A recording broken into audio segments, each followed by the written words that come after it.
과거 명왕성과 함께 카이퍼 벨트의 일부였던 천체 트리톤.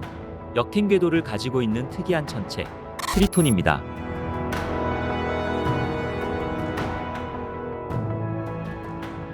트리톤은 해왕성을 발견한 지 불과 17일 만에 영국의 천문학자 윌리엄 라셀에 의해 발견되었습니다. 1846년 10월 10일 윌리엄 라셀은 24인치 반사망 원경을 통해 트리톤을 발견하였습니다. 트리톤이라는 이름은 그리스 신화에서 왔습니다. 그리스 신화에서 트리톤은 바다의 신 포세이돈의 아들이었습니다. 트리톤은 사람의 상체와 물고기나 돌고래의 하체를 가진 인어로 묘사되었습니다. 그리스 신화의 바다의 신 포세이돈을 해왕성으로 해왕성의 위성을 포세이돈의 아들 트리톤으로 명명된 것이죠. 지름이 약 2700km인 트리톤은 태양계에서 7번째 큰 위성입니다. 트리톤의 크기는 해왕성의 중력 상호작용에도 영향을 미칩니다. 강력한 중력은 해왕성 대기에 영향을 미치며 해왕성 날씨에도 영향을 주는 조성력을 유발합니다. 트리톤은 해왕성의 14개 위성 중 가장 큰 위성입니다. 또한 트리톤은 기울어지고 편심하며 해왕성의 역행 궤도에 위치하고 있습니다. 이는 트리톤이 모행성인 해왕성의 자전과 반대 방향으로 공전한다는 것을 의미합니다. 트리톤은 태양계에서 역행 방향으로 공전하는 몇 안 되는 큰 위성들 중 하나인 것입니다. 트리톤의 특이한 역행 궤도는 트리톤이 해왕성과 함께 형성되지 않았음을 의미합니다. 과학자들은 트리톤이 많은 운동 에너지를 가지고 있었을 것이라고 추정했습니다. 트리톤은 원래의 운동 방향으로 빠르게 회전했지만 해왕성 주위의 새로운 궤도에 안착하면서 강한 조성력을 경험하게 됩니다. 이러한 조성력은 트리톤의 회전을 점차 늦추어 결국 원래의 회전과 반대 방향으로 회전하게 만드는 것입니다. 이러한 달의 역행 궤도는 트리톤이 해왕성에 의해 포획된 것으로 보는 첫 번째 근거인 것입니다. 즉 트리톤은 해왕성의 위성이지만 작은 천체들의 고리인 카이퍼 벨트에서 포획된 것으로 추정되는 것이죠. 트리톤의 궤도는 해왕성 궤도 평면에 비해 극도로 기울어져 있습니다. 이 기울기는 트리톤이 해왕성 주위를 공전할 때 햇빛과 온도에서 계절적으로 상당한 변화를 겪게 합니다. 이러한 계절적 변화는 달의 지질 활동과 독특한 표면 형성에 영향을 미칩니다. 또한 트리톤의 특이한 궤도는 몇 가지 흥미로운 결과를 낳습니다. 트리톤의 역행 운동은 해왕성의 다른 위성들 가까이를 통과한다는 것을 의미합니다. 이는 중력적 상호작용을 일으키며 더 나아가서는 위성들 사이의 충돌로 이어질 수 있습니다. 과학자들은 약 36억 년 후 트리톤이 해왕성에 매우 가까워질 것이며 해왕성의 중력에 의해 찢겨져 토성의 고리와 같은 해왕성의 고리로 형성될 것으로 예측하고 있습니다.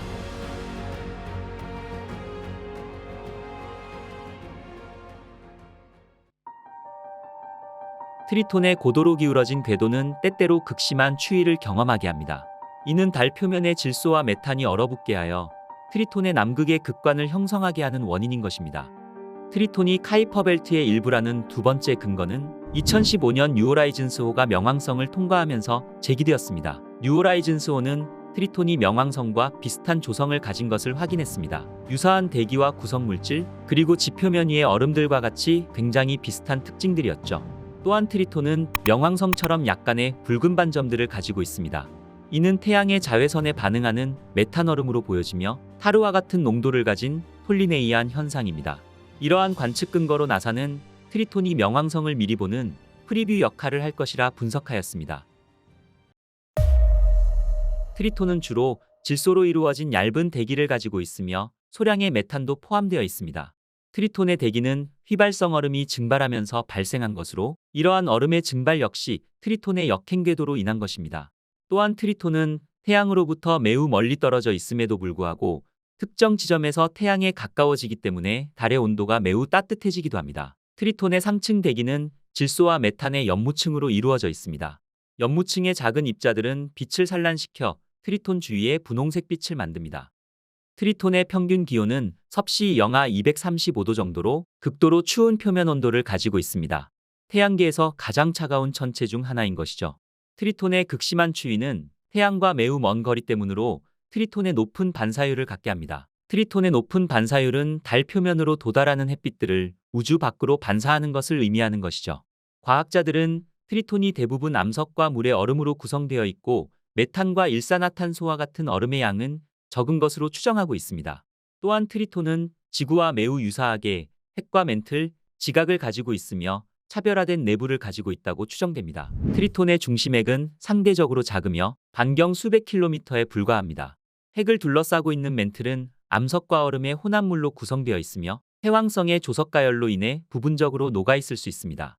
트리톤의 지각은 대부분 물 얼음으로 구성되어 있으며 일부 암석과 다른 얼음들이 섞여 있습니다. 또한 트리톤의 얼어붙은 표면 아래에는 지하바다가 존재하는 것으로 추정됩니다.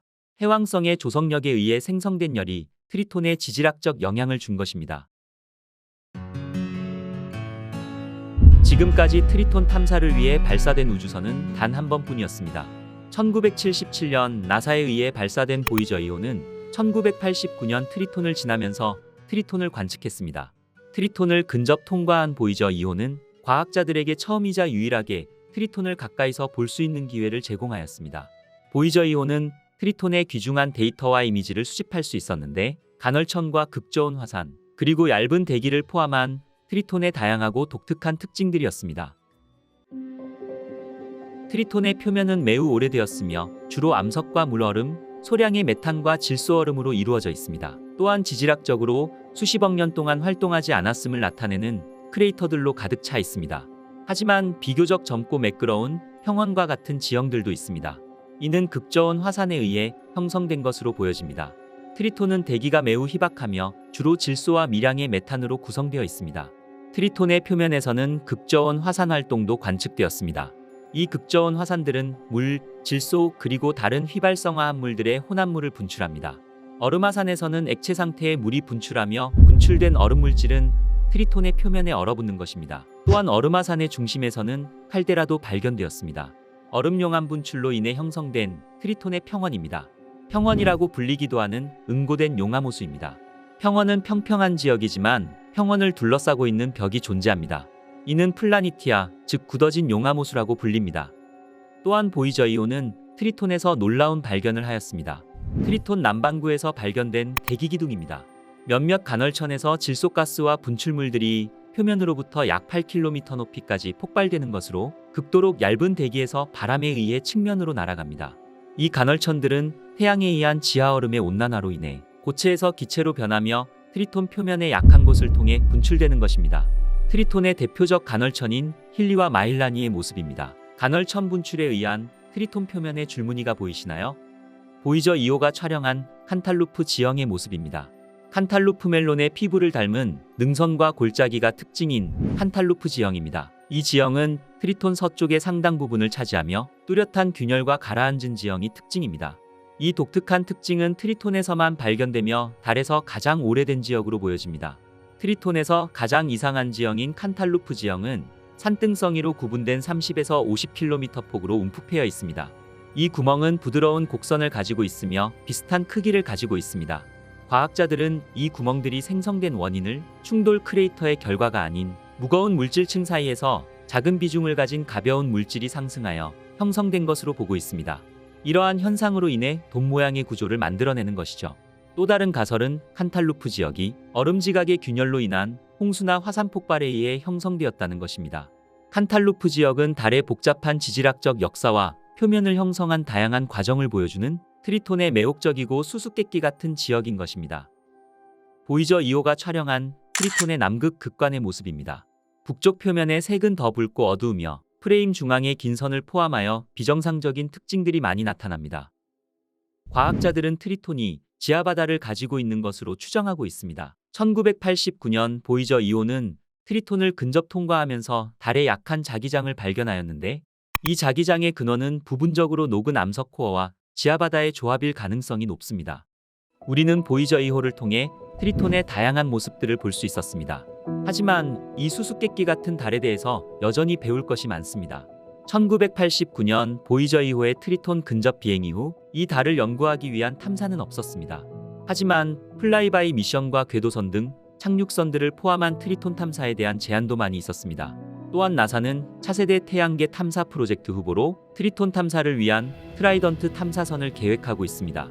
인류가 보낸 탐사선을 통해 이 신비로운 행성의 비밀스러운 모습을 발견한 것처럼 트리톤은 더 많은 수수께끼를 품고 있을지도 모릅니다. 그리고 우리는 언제나 그래왔듯 그 수수께끼를 풀기 위해 노력할 것입니다. 오늘의 우주의 발견은 여기까지입니다. 우주에 대한 궁금증과 우주에 대한 여러분의 생각을 댓글로 남겨주시면 영상 제작에 많은 도움이 됩니다. 그리고 더 많은 우주 영상을 보시고 싶으신 분들께서는 영상 끝부분의 정주행 영상을 클릭하시면 더 많은 우주 이야기를 편안하게 시청하실 수 있습니다. 저는 또 더욱 재미있는 우주 이야기를 가지고 다시 찾아뵙겠습니다. 끝까지 시청해 주셔서 감사합니다.